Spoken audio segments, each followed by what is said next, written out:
باری دیگر سلام عرض میکنم بر کلی اون نفرانی که این نواری ما رو تماشا دارند و این زمان که کسی که اون نفرانی که این نوار رو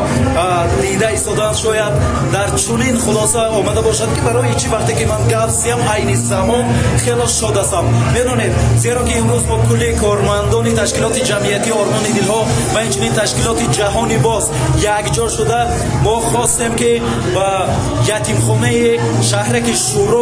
یک اقدام نیک را گذاشته باشن، هم خانه ایدانه و اینچنین هم یک چاره‌بینی را گذرانیده باشیم. و این زمان من که خود آگاه از آن شدم که دیدم که تمام یتیمان خیلی شاد هستند و از شاد نمودن قلب آنها من نیز خیلی خرسند شدم و خود آگاهی از آن دارید که این زمان انا همون بچه ایدانه ما با جوش خورش تبدیل شده است.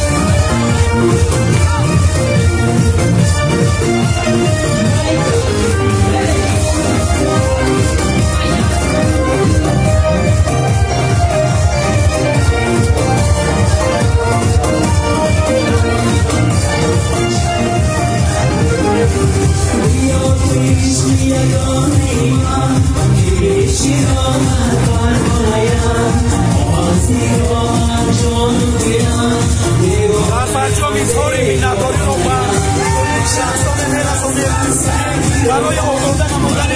خانه ایدانه همه جهت از زحمت کشیدن. اظهار میnnتداری کلی کارمندان تشکیلات جمعیتی آرمان دلها رو میرسانیم و خدا کند که دائما شما 100 ساله‌های سال عمر دیده باشید. برای یکایک شما خانه آباد دسترخوان